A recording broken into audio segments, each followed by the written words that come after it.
you are rewiring your brain to believe something else, to have a different reality. When someone gets to a state of fearing so many foods, they eat less and less calories. And if someone is starting to eat 1,600, 1,500, 1,400 calories, you're down regulating your metabolism so much that there is no way that you're going to thrive. There comes a point in time when like you don't need to be engaging in scary fear-based things anymore, and you need to bring joy into your life again. So that's what we've been up to. Welcome back to the Rooted in Resilience podcast, season 2, episode 1. We're your hosts today. I'm Sarah, and this is my sister Ashley, and we are the Strong.Sistas. So this is just a solo cast, a duo solo cast, no guests today. We just wanted to give you guys a recap of what we've been up to the last half year or so since our last podcast episode, and what you can expect on season 2 of this podcast, as much as we can forecast, because we don't really plan anything and we have no idea. So I figured we would just kind of have a conversation and see where it leads us. Yeah. So Sarah, what have you been up to? What have you been up to? I think the last episode of season 1, it was myself, Ashley, with Dr. Chris Kenobi, and we were talking about PUFAs, one of my favorite topics, which we'll definitely dive into more this season because that's just a fascination. So since then, that was, I think, in the summer, a lot has happened. So let's try to give a little bit of a recap of what we've been up to. Okay. So our farm has grown a lot in that time span. And that's a big reason why we haven't been podcasting. Yes. Is because we've been starting Nourish Cooperative. So Nourish Cooperative is a farm cooperative that we started. And basically, after 2 years of farming, the biggest realization was, no, you can't do it all.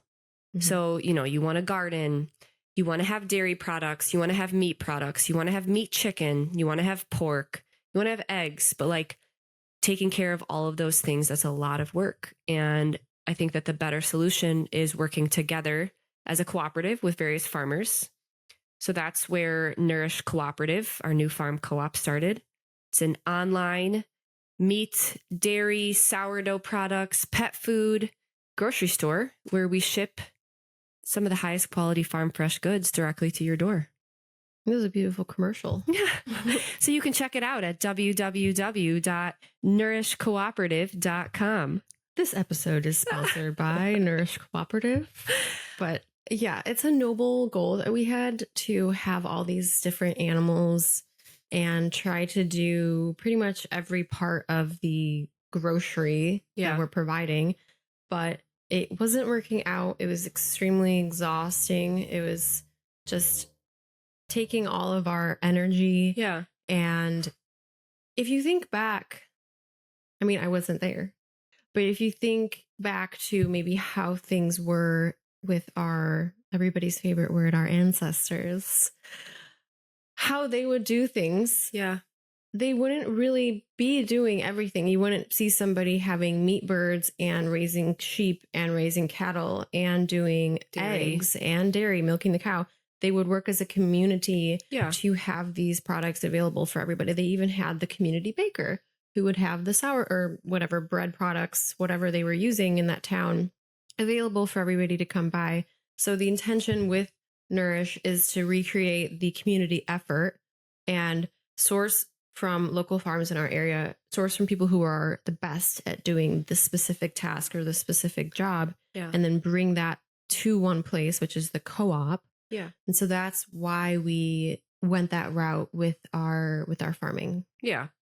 So that's been a lot of work. A lot of work, but we want to offer convenience without sacrificing any quality. Mm-hmm. So a lot of time has been spent on Nourish. And then we've also been working on increasing our egg supply, our excellent egg supply with Angel Acres, our low PUFA eggs. So I guess most of our efforts have been on farm and producing food. And so Strong.Sistas has kind of taken a little bit of a back burner, haven't really posted much on Instagram. But here we are. We're back. We're starting. Yeah. I actually think it's been really refreshing. Yeah, it has been. By taking a step back, I've kind of recognized what part of social media I don't want to be a part of. Yes. And the disengagement of consuming, or, you try to not consume other people's content as much. Yeah.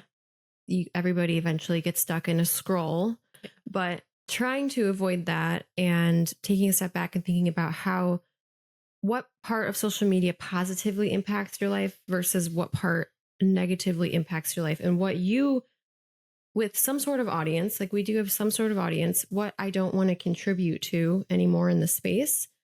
And so I've kind of been reflecting on that. I don't know, maybe we can go into that. Let's dive into that, because I think that that's a big part of the path that we want season 2 to take. Yeah, definitely. And what type of information we want our audience and listeners to get from our podcast. I think I can speak for both of us that fear-mongering is not what we want to be participating in. No, can I just say something? Sure. I'm going to be honest. We worked for over 2 hours trying to figure out this setup for this podcast with our homeboy Tyler. I honestly don't know where I'm supposed to be looking. Well, you're spinning in your chair, and I think that that's a big issue. Okay, so stop I'm spinning. I'm going to stop spinning, but I'm not going to lie. There's a camera there. There's a camera there. There's a camera We're there. We're trying to be tech savvy. I'm also supposed to be talking to you. So and then there's guinea fowl and ducks outside the window. So there's a lot to look at. Going forward, I'm going to be looking at you. Okay. I'm talking with you, Sarah. Okay, back to what you were saying. Yeah. So I think so much of social media these days is what you shouldn't eat, why this is bad. And that is such a fear-based mindset. And so it makes people live in the fight or flight state constantly, because there's no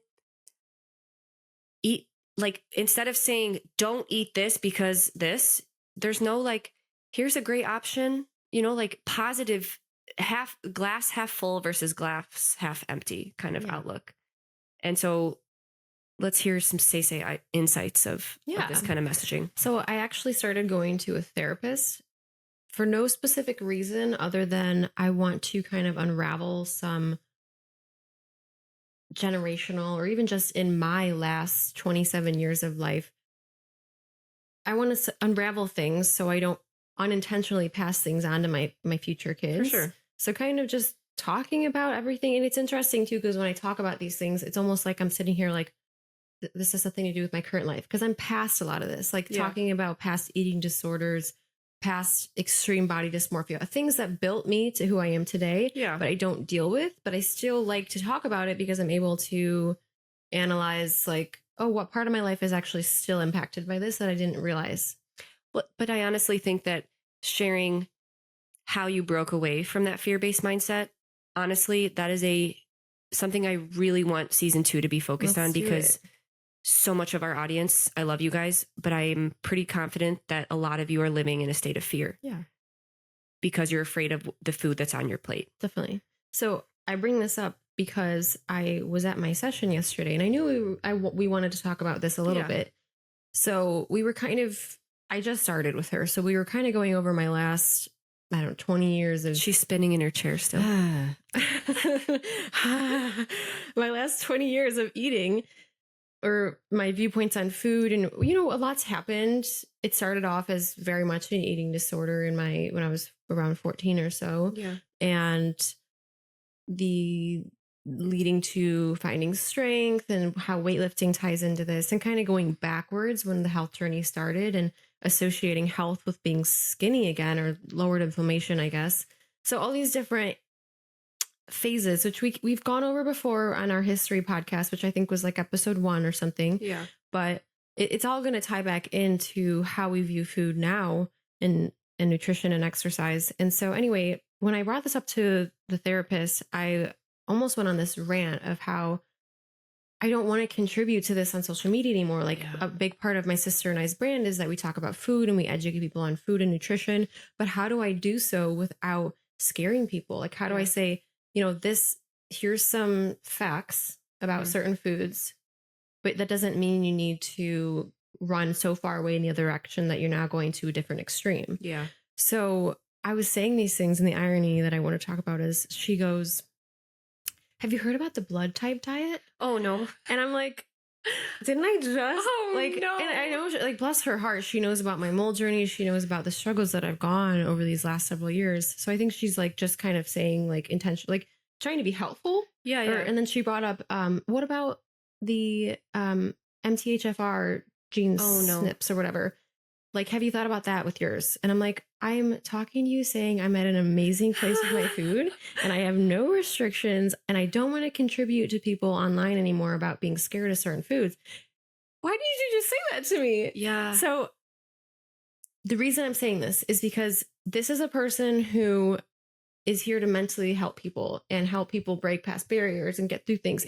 But even she doesn't recognize that she has been persuaded to view food in this way and to see these different camps or categories of eat this, not this. And she almost unintentionally imprinted that on me. Yeah. And I literally was sitting there like, this makes me feel really bad. Like, I don't want to be talking about this because it was frustrating because I was saying how I find all of that to be a nuisance at this point. Yeah. Like it has nothing to do with somebody's bio individuality, their location, the state of their health, or I mean, in a sense it does, but it's nuance. And I don't want to be hearing about that anymore. Well, let's just like dive in really quickly. So like, what is your current food approach? Like, is there any way to describe it? Because I believe that one of the last episodes that Sarah was on last season, you were talking about SIRS and taking measures there in terms of diet. I think one of the things was like the low amylose in terms of the different types of starches. So what's like a broad, and then you can ask me the same question, but what is a broad overview of how is Sarah approaching food these days? Okay. So I do want to say that I think there is always a time and place for specific ways of eating. Like there's a reason that we have all these different nutrition ideas or diets, because at some point in somebody's life, maybe they need to implement something differently because they've lived in a way up to that point that they need to do something different to get out of the hole they're in. And I think we can all agree that the standard American diet isn't working. And we can touch on some reasons why we think so, but let's touch more on that in a second. All right, she said tea. So yeah, I said this because I don't want anybody to feel like, oh, now they're talking about how there should be no diet rules and what am I doing? Like I'm having all these diet rules. Like don't freak out about that. There's always a time and place for something. And it's good to keep experimenting, but the goal should be to keep evolving and keep expanding and bringing in a little bit more variety, whatever that looks like for you. The healthier you are, the more food you should be able to eat. The goal should not be to reduce down to such little foods because you want to follow some specific diet or because you're afraid or because it's all your body can handle. And so I have been through a lot of different dietary ideas and restrictions. I mean, like I said, we've shared our journey. And even I had to go through those restrictions again to learn a second time that restriction is not the way for me. And so with the SIRS, I believe part of the protocol. So SIRS, if you guys don't know, and a few people have wanted an update on my SIRS journey. SIRS is the chronic inflammatory response syndrome. So basically just kind of a state my body got in after I was exposed to the mold. And it probably started before then. I just wasn't aware. Mm-hmm. And so I know a lot of our listeners have been tested for this now and have been going through this. And so I know part of the protocol is to follow this low amylose diet. So we'll start there. So that means nothing starchy, really. You're just going to be focusing on for carbs. Either you don't eat carbs or you focus on low amylose carbs, which would be something like just honey or berries. Nothing, fruit. Your fruit in general besides banana. So nothing starchy. So definitely no rice, bread, potatoes, any of that. And so in the SIRS world on social media, something I've really had to detach from is this idea now that for SIRS, the best route to go is to just go complete carnivore.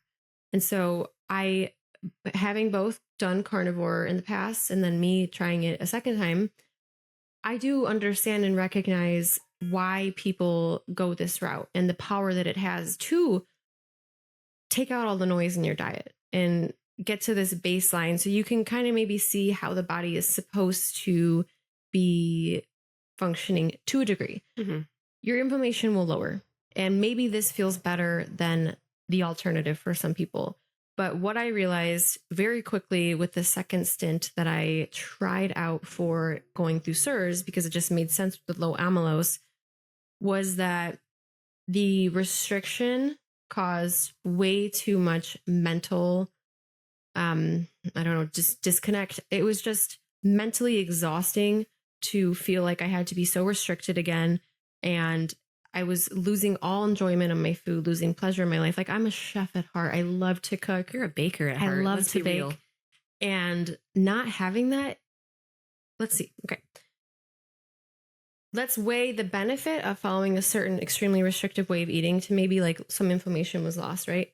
And then the burden of losing something that brings me joy, such as baking and enjoying the food that I make. Like, you got to find that tipping scale for you. And anyway, I don't believe it's necessary to go full carnivore for SIRS treatment. I don't even know if everybody needs to go low amylose. Maybe you go low amylose for a certain period of time.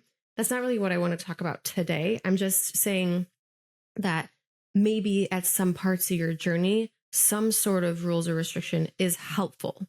But fast forward to today, I've gone through a ton of, recovery. I've done pretty much the treatment for SIRS with my doctor. This is kind of like in the past now for me. It feels like that, which is really awesome. And fast forward to today, where I feel like my body's in a really great place. I don't have that restriction in my life anymore. Mm-hmm. And that has taken my health like to the next level, because now I'm mentally free. Now I don't have any food fear. Now I feel like I can make, I can bake bread and I can eat that bread, which is incredible, because we're told from every different angle, like almost every camp on social media says don't eat bread. It's just, that's the world we live in, is bread's bad for you. But it's so hilarious because in this last several months, actually very recently, I've just been watching, Ashley kind of got me onto this. I've been watching basically food history videos. So Brandon, my fiance, and I have been loving watching shows on the Vikings. So it's obviously just not based on 100% accurate history, but it does paint them in a picture of how the Vikings lived and behaved. And so I bring this up because I was like, one day I was like, I really want to know, like, Ashley and I, whenever we watch something, it's like, what are they eating? Yeah, I don't really care what's happening with the storyline. No, I'm always just like, no, well, I'm not watching that show. So then I'll just randomly be that person that's like, Sarah, what did they eat in that episode? Yeah. I want to know. They don't hardly ever show that, but I wanted to know what the Vikings ate. And so I ended up looking it up, and this got me on this whole train of watching all these different food history videos, what they ate in the 18th century, 19th century. Basically, this guy on YouTube named Townsend. Shout out to Townsend. Shout out to Townsend. He will never listen to this.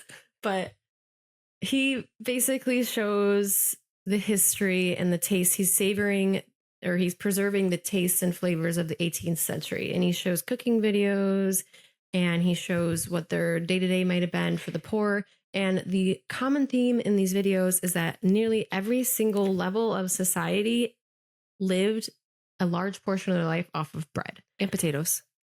Not right away. Oh, okay. Bread was definitely first. Have you been watching?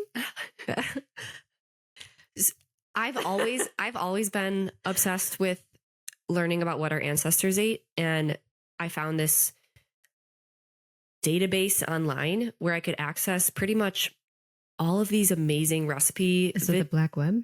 No, I forgot the name of the database, but I can access all these recipe books from 1700s, 1800s, early 1900s. And it's really freeing to learn and listen to these videos, because they don't talk about fearing things in these books. They instead just simply share what they've been eating, the recipes that were preserved and passed down.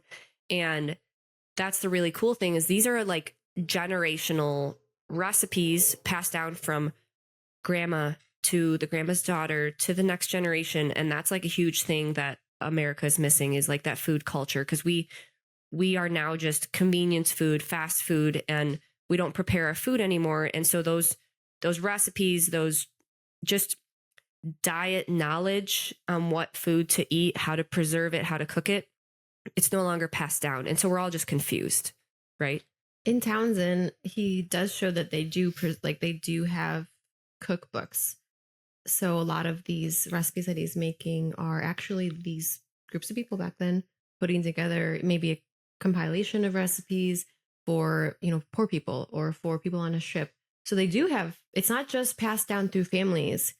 It is cookbooks. And the difference between cookbooks today versus back then seems to be these cookbooks are literally like take flour, water, yeast. There's no amounts. Sometimes there's an amount, but hardly ever, mix together to a thick paste, boil, add nutmeg. And it's not like, let's make orange chicken with teriyaki. Paleo, gluten-free. Yeah. So it's not like these really extensive. Vegan.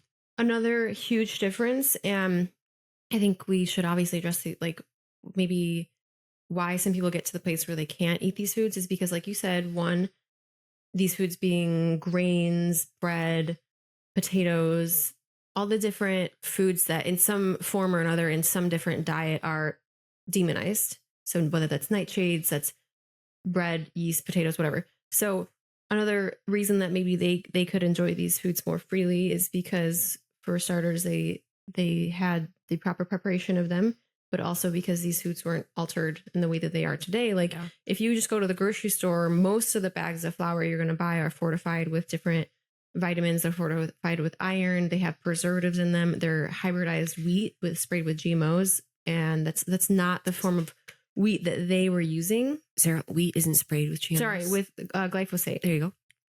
They are GMOs that are sprayed with glyphosate. So this is just so that's something you have to think of first is like, it doesn't matter where you source your food because these foods that we're talking about, I'm not talking about going to Panera Bread and getting their loaf of bread because that bread wasn't like 99% of the time isn't properly prepared. It's using fortified grains that are sprayed with glyphosate and vegetable oils to produce them. So this is not the product that these 18th century people are eating. They're eating literally heritage breed grains, 99% of the time, I guarantee, that are either using yeast from the beer or the ale or sourdough, which has been around even longer than that. Mm-hmm. So they're properly preparing these foods. They don't have all the nasty inputs.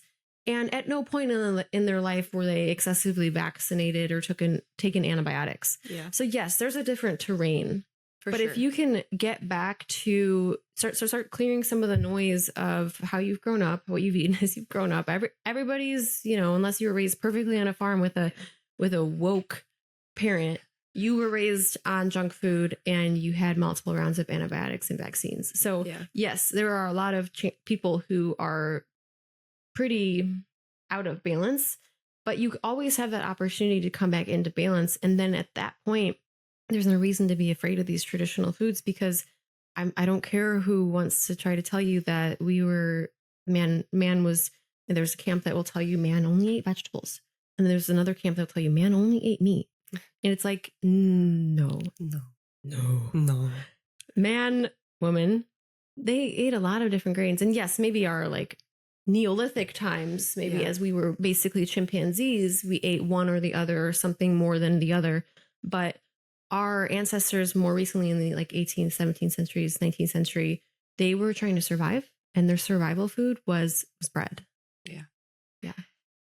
So to wrap up your SIRS journey a little bit, your SIRS update, from my perspective. Oh, I didn't know we were still talking about that. I think that the thing that helped you the most was the binder. Like part of the SIRS protocol is being on a binder that literally is just helping the body get those toxins out of you. Yeah, I don't want this to be really confusing for people. So if you, I feel like they would have had to listen to the SIRS podcast and have a little understanding of it. I feel like we're going back and forth, but try to not be confusing here. I did work with a doctor for my SIRS and it was helpful. So I worked with a doctor who is specialized in SIRS and Lyme and all this different stuff. So not an Instagram practitioner, not a random Instagram influencer, not one of those. So I just want to make that clear because I think that a lot of people who have gone through chronic health issues have taken it to Instagram to try to self-diagnose, and then they get sucked into somebody's post and it's like, I have all those symptoms. That's what I have. And they work with them, but then they don't really make progress because it wasn't really like, that's a slippery slope to go down. And I've been down that. So I worked with a doctor who's specific to SIRS. Her name's Dr. Peg. I'll put her information in the description because she's great, because she's to the point. She's not trying to tell me to eat a specific way. So she's been very helpful in this recovery, which actually has a lot with what's going on with SIRS. It actually is very parallel to what we've talked about in the episode with Georgie, where we're talking about the histamine and the serotonin and the estrogen. So my histamine levels were very elevated. So she helped me bring those back down. And she helped me very directly with pharmaceuticals, because I don't want to go the route personally of taking 30 different supplements and then not really knowing how those are interacting with each other, how my body's actually taking them. So I do understand people who need to go 100% natural with things, but I also don't see anything wrong with taking some sort of quick intervention to knock something down so then you can continue to live your life. So that has been a shift in my own personal mindset to understand and recognize the benefit that taking some sort of Western medicine. We're not talking about statins here. Oh, no. I'm specifically talking about something called ketotifen. Basically, it lowers the histamines in your body. It's similar to cyproheptadine, for example, which Georgie talks about a lot, or basically Benadryl. So these are all antihistamines. And if you listen back to that podcast with Georgie, we do talk about the benefit of like trying to stop this domino effect somewhere in the I think we described it as a circle, trying to stop that circle so the other levers can come back down. So like you need to quell the histamine so the estrogen can come back into balance and you can start excreting the estrogen. Like they all feed into each other. So you need to stop that. I can't find the right word. Stop that process. Yeah. You were just basically in an alarm state. Yeah. And so anyway, Dr. Peg helped with that tremendously. And I did a ton of psychological work. So I did a ton of tapping. You guys, I tap. I changed things for myself psychologically. And I think the most overlooked part to every single ailment out there is your fight or flight sense of safety, psychological aspect of it. Are you in the mindset that you are like, you might not even realize it, but if your body is fearful and you've accepted, I have this illness, it's going to react to every single thing in your environment. And that includes your food. And so if you can send the signal to your body somehow that you are safe and that like you literally change the narrative, you change the brain chemistry, the synapses, you are rewiring your brain to believe something else, to have a different reality. And this is a big part of meditation that maybe we didn't understand. Like we never really prioritized meditation in the past. But I will say, I think that in order for someone to actually be able to change their viewpoint or their state or be able to do that rewiring, the body needs energy to do that. Well, yeah. But what I'm saying is with meditation, like if you close your eyes and you view something else, a different reality for yourself, your brain doesn't know that that's not happening right now. So Correct. what I'm saying is I literally visioned myself eating different foods and nothing happening, or I envisioned myself going to sleep and sleeping through the night successfully. And that became my reality. Like it did. I know, but that requires brain glucose usage. Right. I'm just saying that this ties back to the food problem because when we're told all these different narratives about different foods and you need to be afraid of this, you need to be afraid of that, you are going to internalize those thoughts and those fears and those truths for one person, make them your own, and then you will react to those foods. Yeah. So if you are able to take a step back, like we did, like I just disengaged from all this social media madness, take a step back, rewire your brain on that and understand there are some truths for food. Like PUFAs, you don't want to be eating a high carb diet if you're eating a ton of PUFAs. Like you don't. We'll talk about that another time. But if you can disconnect from all of the noise on social media telling you to eat certain foods, don't eat other foods, and recreate a reality for yourself through psychological work, that is probably the first thing anybody going through an illness needs to do. Especially if you've gotten to a point where you are very afraid of food, which most people with chronic illness get to that point. Yeah. I'm very proud of the journey that Sarah has been through. Thank and you. She's a new person. And I think that having less food fear is just freeing in other areas of your life too. So definitely. Yeah. So anyway, you asked what my diet's like. Did you ask that? Sure. Sarah, what's your diet? Okay. So currently we're really big on the sourdough and the potatoes in this house. Yeah, I think that's an interesting topic that we're going to dive into in one of the episodes this season with our friend Kathleen. And, talking about Brad Marshall and Fire in a Bottle and his experiments. Some interesting variables to play with in your diet to see how you do is like the amount of starch versus sucrose sources. And that's kind of opposite of what the bioenergetic sphere and some of the quote repeat people talk about, but experimenting with your glucose to fructose ratio. And I think that something Sarah and I realized is that we do slightly better with when starch is a higher percentage compared to sucrose. That's not saying honey or maple syrup or fruit or anything is bad. No, it's just the percentage of starch compared to other carb sources. And I think something Sarah and I both realized, maybe the amount of muscle mass that we've had, that something you pointed out, we do slightly better with a little bit more starch in the diet. So yeah, like you said, bread and potatoes. Yeah.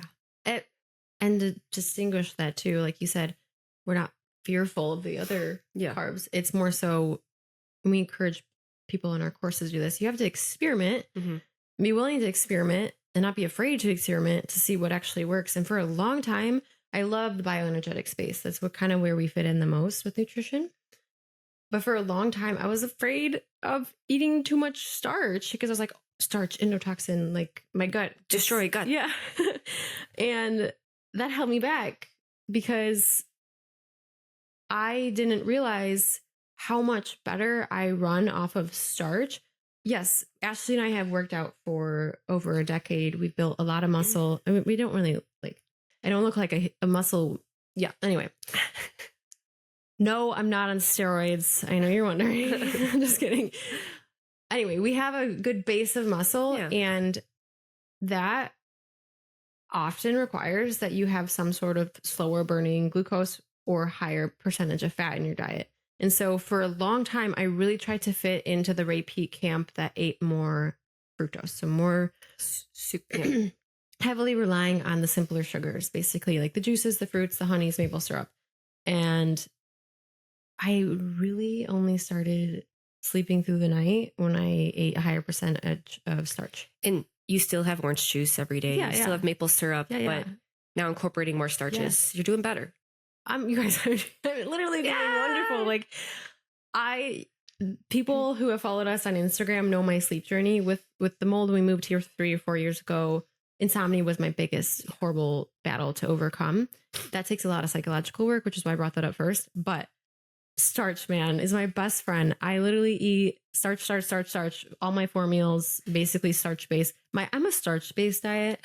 And I finally sleep through the night. My deep sleep is like 1 hour, 45 minutes to 2 hours. It is just like crazy. I would say we pretty much eat similarly now, for the fats, relying more on saturated fats. I think that's going to be a big topic.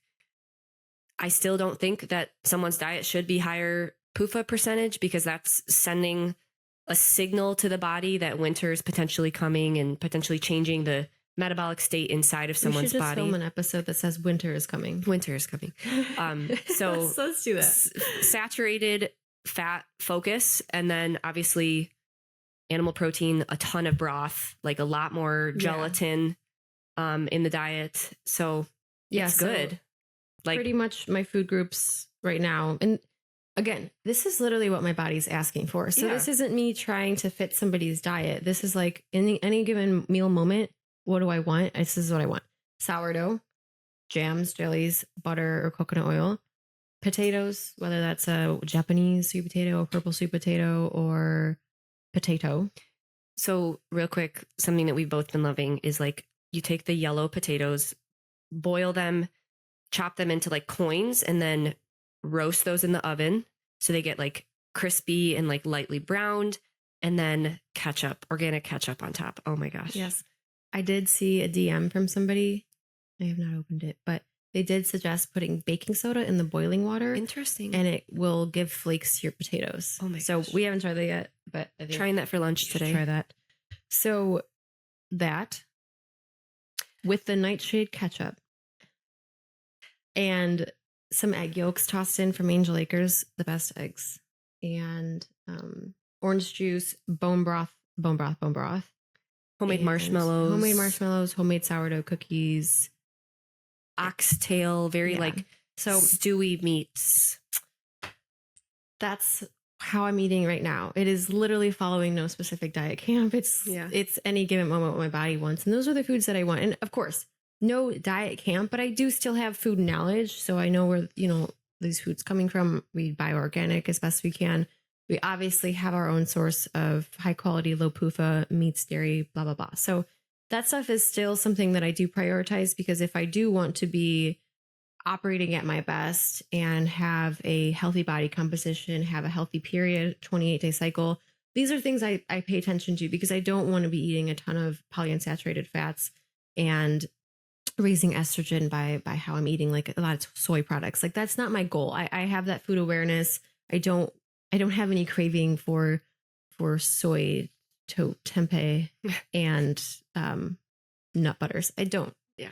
So it's not that I'm afraid of these foods. And that's a huge something I want to distinguish, because there's, I think any sort of nutrition talk and way of eating always borders on this like orthorexic wavelength. And there's this, it's hard, because the one extreme of being orthorexic is not eating anything because you're afraid. And the other extreme is eating everything because you have food freedom and intuitive eating. And then that gets messy. And it's honestly hard to distinguish because of our current food system. Our food system is a nightmare. Yes. So this extreme, the messy, a lot of those options aren't food. And so if we were to relook at nutrition and have more of a broadened mindset on what you can eat, I'm only talking about real food and processed to the point of maybe your bread rose and it was, or, you processed your milk to butter. So like natural things, not packaged goods. So I think moral of the story, food sourcing is very important. Mm-hmm. And season 2 of our podcast, we want to be talking more about food awareness, and not history. food awareness, food history, not food fear. Yeah. Circling back to the beginning, something I don't want to contribute to on social media anymore is food fear or diet dogma camps. It's honestly really annoying to me. Like I will take a picture of a plate. Let's say it's potatoes with the ketchup. I've got some feta cheese on there, some bone broth and orange juice, whatever, something. The amount of DMs that we commonly get saying like, oh my God, you're eating so many oxalates. And did you eat all those potatoes? Like, I'm sure some people have issues with oxalates, but I think social media has taken the current nutrition space such that any bad word like that then just gets, everyone thinks they should avoid it, right. And I think that the same thing has happened with starch or like so everyone thinks that certain real whole foods that our ancestors ate regularly are now all of a sudden bad. Mm-hmm. Yeah. Just an example. The leader of the animal-based movement, Paul Saladino, put on a story the other day. So in his animal-based guidelines, there's not really starches, but he put in a story the other day. He's like, you can eat white rice if you want, but it gives me migraines.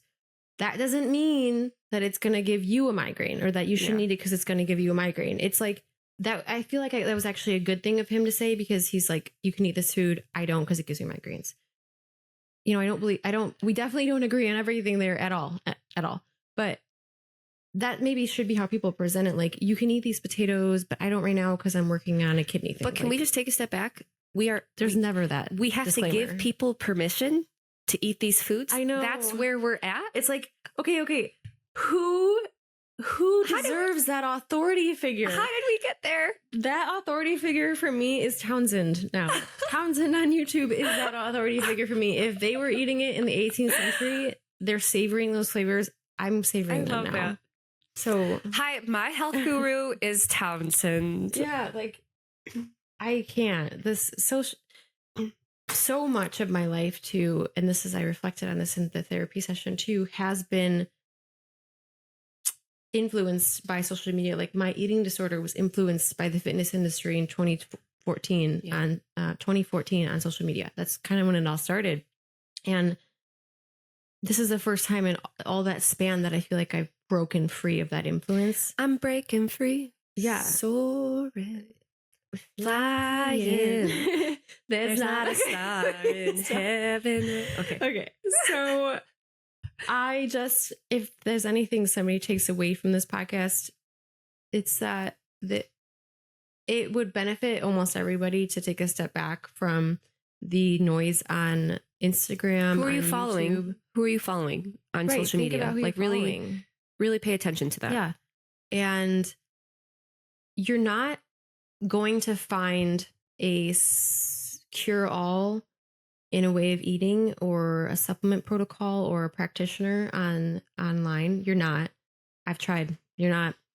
And it is so much more about finding what you enjoy and finding your personal safety and feeling safe in your body and coming back to your cravings and your ancestry and what you grew up, like all these different factors that revolve around you that nobody else can do for you or tell you, because the person that you're like following on social media is going through that journey on their own, and they're posting their reality, which is not your reality. So finding that distinguishment and realizing like maybe it's time I log off that and I try to get back to my roots. Before, what were you eating and doing before your health journey, and how did you like finding that, like, when did these problems actually pop up with the oxalates, with the juice, with this or that? Did I play any role in creating that for myself? And also paying attention to what you're consuming on social media and maybe replacing things that are creating fear-based images in your mindset. Just get rid of those and listen to other things instead. I strongly encourage you to just look up videos or podcasts or something where they talk about food history in the past. So maybe that's not interesting. I mean, okay. Maybe they talk about sewing. Yeah. How did they used to make clothes? Something else. Just do something other than looking up health information online. Recently, I went to one of the butchers that we utilize for Nourish Cooperative, and I learned from an authentic Polish butcher. He couldn't even speak American. Tell me the story. Tell me what he said. I don't know what he said. He was just speaking you Polish. Tell me the story though. Tell me how it went. So there's two people at the butcher shop. This one German man who lives in Chicago, and he brings his authentic Polish butcher to the butcher that is close to us so that he can make him his year's worth of authentic Polish sausage. Mad respect there. Talk about food prep. Yeah.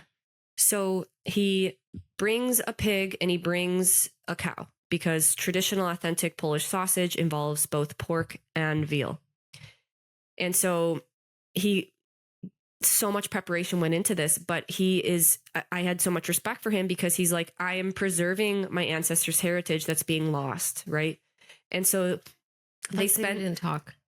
Sorry. There's the German man who came with the pig, the cow, and the Polish butcher. So this German man wanted the Polish sausage. He doesn't make it. He knows who makes it. So he brought his buddy, Polish butcher. Right. So they spent the entire day. They basically utilized this butcher shop so that he could get his Polish sausage. I remember you told me he had like no patience. No patience at all. But they spent the entire day there, like literally from 4 a.m. for the initial slaughter until 12 midnight. So they did the butcher, and then the Polish butcher had all the spices and he didn't have any recipe. He just basically had all the grinded meat together, was adding the fresh garlic, adding the spices, and then just like taking mouthfuls of the mix, tasting it, knowing what the taste of the authentic Polish sausage was like, right? And he'd adjust. And he would adjust right there. And so that to me is fascinating, and learning about traditional recipes and like traditional cuisines, that to me elicits less food fear and it gives me more food freedom. So find what that is for you, right? For me, it's finding those recipes and learning about them and immersing myself. Yeah. I love Townsend. Sarah's obsessed with Townsend. So for Townsend, every breakfast, every lunch. So for Sarah, learning about Townsend, that gives her less food fear. So what is that for you? And I encourage you to spend more time doing that instead of consuming TikToks or reels where someone's like, don't eat this because boom, boom, boom, boom, boom. Does your house have mold? Boom, boom, boom, boom, boom. It's like those things. This is a bad food because boom, boom, boom, boom, boom.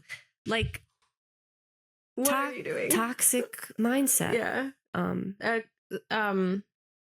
maybe it means you don't even watch anything related to food. Like Ashley and I's one of our current enjoyment shows is AGT, America's Got Talent. I love it. You watch these people. Some of them don't even look like they're in good health. They just look like the average Joe, whatever. They are in such a flow state doing what they are so passionate about. Like whether that's aerial gymnastics or that is using a straw and farting out your butt and it's throwing darts at balloons, like incredible stuff. Groundbreaking ideas. But these people are so passionate about what they're doing and they want to make it doing what they're doing. Ghetto kids. So the kids from Uganda. Yes. Like they're dancing in their flow state. So they don't go home. Maybe some, but they don't go home being like, okay, I can't have the ketchup because it's got the oxalates. I just don't know what to eat. Nightshade. I just don't know what to eat. They're just in such a flow state, believing in having fun in something else that like food isn't the centerpiece of their life. Maybe they have, I don't know, maybe one of them has a little like doesn't mean they don't have health issues. Yeah. But it doesn't become their life. They keep on living, and possibly over time, as you know, maybe they learn a little bit about food, they'd make better choices as they get more passionate, blah, blah, blah.